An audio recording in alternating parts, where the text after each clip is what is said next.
Hello, I'm Glenn W. Hunter of Hunter and Beyond LLC, and also today in the role of board chair of Touchstone Youth Resource Services in Nashville, which is an social emotional learning organization in the Mid-South.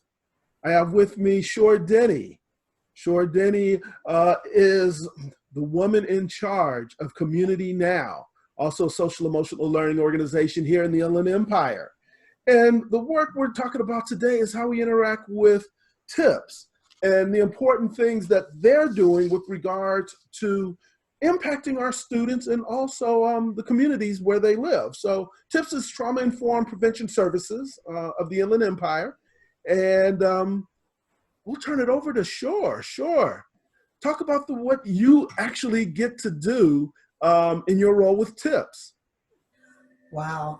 With TIPS, I'm really excited because we get to bring a lot of mental health professionals from the whole spectrum, right? We're going to have meditation and we're going to have strict clinical information. We're going to talk about all aspects of mental health. And I think that's the thing that we as Community Now, or Shor Denny, is bringing to this, is that forum. We're bringing the place so that we can have these conversations and be able to make mental wellness more of an everyday topic. And I think by bringing professionals together so that we can find new ways of communicating and impacting and teaching our communities, that we're going in the right direction. So with that as an entry, you know, social emotional learning is a huge part of what Community Now does. You know, and SEL, it's a very specific, a very essential yet misunderstood discipline. How do you describe SEL to the common layperson? I would describe it as a way to build our youth social interaction, making it positive, and to do that as they're developing. So social and emotional development of our youth so that they're not cutting later as they're developing into going into middle school. We're not seeing that they're having a lot of stresses that they're not able to cope with, trauma that they may be dealing with from peers or, you know, different community issues like coronavirus, and how we can make sure that they're expressing themselves in a healthy manner and dealing with their environment and their emotions in a healthy way. You know, one of the interesting things that I find that you've shared that works with you, or that you have to carry with you as you're dealing with youth and their managing of emotions, you know, is the fact that they communicate in a different way than adults communicate. You know, everything from their language, their slang, their fixation with technology. You know, as somebody who's providing a service to them, communicating with them, building them up, how do you manage that generation gap that one makes you effective and that they just sort of revolve towards you? How do you manage that generation gap? I'm not sure if it's really generational. It's emotional. It's an understanding. It's an empathy. I created and developed the program that we do because I was one of them, right? I was a very harmed youth. And my understanding of how I lived and how I thought is what I use to approach the youth of today. So I think it's universal, timeless. Pain is pain. Trauma is trauma. We're all going to be essentially traumatized at some point. And right now, all of us are traumatized with the coronavirus. So when we see that there is trauma that comes into our lives, it's how do you cope? So with our youth, it's trying to build coping skills within them so that as they're going through adversity and as they're dealing and interacting, that they're using those skills and interacting in a positive manner. I see. I see. So an important part of SEL involves communicating with your mouth, your ears, and your heart. What is your secret to effectively communicating with school children in all three ways? It's being an example. What comes out of my mouth is an example, and hope, and the things that we're teaching them in our activities of what they say to themselves and positive ways to help them speak the same, to be positive, to say positive things for us on our campuses, to act in positive ways so that our youth see us and they can model what the ways that we act and how we interact, especially when someone on campus is not nice, right? And we have to deal with not nice people in front of our youth. They are looking. So how are we dealing with adversity and conflict? And so they can see that and they can model it. And it's in our feelings of how do we feel. All of us want love. All of us want positivity. All of us want to feel safe. So it's not, again, generational. It's just it's being that human. It's having those human needs and understanding and expressing them, and then teaching our youth how to act, how to model, and how to act it the same way. You know, what's interesting is you talk about positivity and human needs needing to be flourished through our youth or in our youth. Uh, I look at the experience I have with regards to the social emotional learning organization that I'm affiliated with in Nashville, Tennessee, where you have a different culture, you have a different climate, you have different history with how kids actually interact with each other in many, many ways. But you still get that sense of consistency. They want to be heard. They want to express themselves. That human touch really remains across the board. And when I see the work that you're doing here, it really makes me appreciate the human condition, that if we're able to change behaviors or improve behaviors in one environment, we can do it in other environments as well. And not just in Southern California, but literally across the country. There's a sense of consistency in the work you're doing, the approach you're doing, that can be replicated. And I think we'd be remiss if we didn't acknowledge that with some of the success you had. Well, thank you. Yes, and the point being that we're all the same, as different as we are. We're all human beings, and we all have the same human needs. And if we can approach it in that manner, you're coming from a more trauma-informed care approach when you are looking at the needs of the other, right? And we start looking at things not as a matter of how I can teach you or how I can lead, but how I can experience it with you. How can we experience life together? How can we cope knowing that we're always going to have some challenge? Life is not going to be easy all the time. So when we have those challenges, how do we cope? What have we been taught that we are able to build our strength on?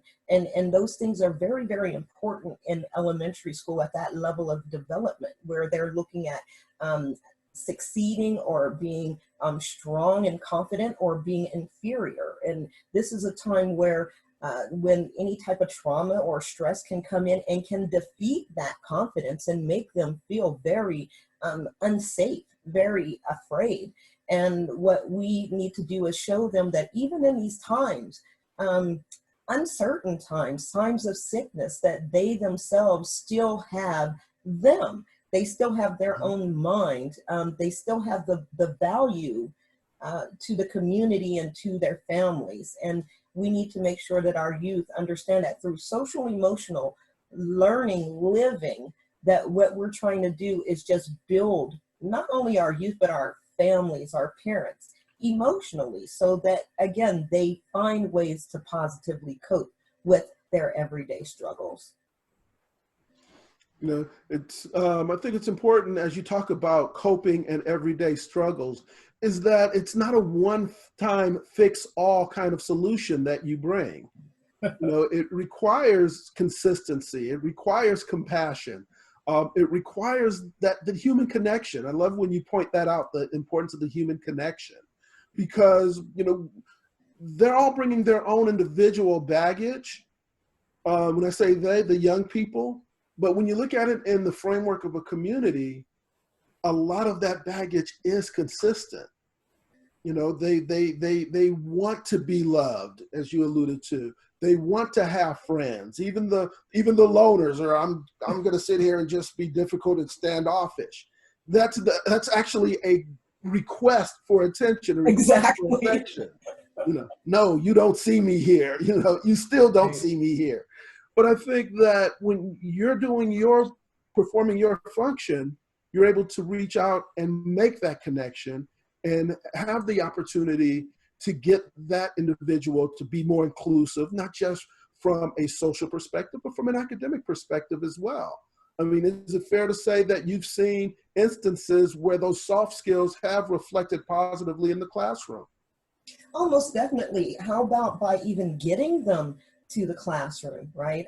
We hear from our schools that a lot of our youth come to school for our program. So it's the excitement that comes along with our youth being able to do positive things and to have control of their environment and a way of impacting it, again, in positive ways, learning through their peer-to-peer that labeling, that compliments, that different things do really mean something and how they're given and what they are. All of these things just really show our youth the value of their environment, the value of them, and how social and emotional activities just tend to build those skills and build that self-confidence. So, as you're looking at our school age children, they're under tremendous pressure with the changes that they're enduring at this very moment in time. Changes to school activities, their school routines, their family life. You know, all of these pressures are moving in on them in this pandemic world. What is the message that you have for parents to share with their children in this rapidly changing environment we're in now? Be open, be human, be transparent, right? We're all uncertain about what's going on. I say one of the first things is communicate openly. Show some of your uncertainty and some of your fear, not, uh, you know, going overboard and putting your youth into a state of fear, but let them know that there are times in life where you don't know everything. You don't know what exactly tomorrow is going to bring, but there are positive ways of coping. I would say to communicate with their youth with the information that not only the youth are bringing in from their circles, social circles, but from the parents. Come and bring all of that information together. Let's kind of sort it out so that we all have a general same kind of understanding of what's going on. Let's breathe through it all, right? There, as we're in the house with the kids, and some parents may be doing homeschooling that they've never had to do. Some parents might be finding out why Johnny is in detention 3 days a week when they're in school, you know, or why different things are going on with their kids. So I would say breathe. And then I would say breathe again.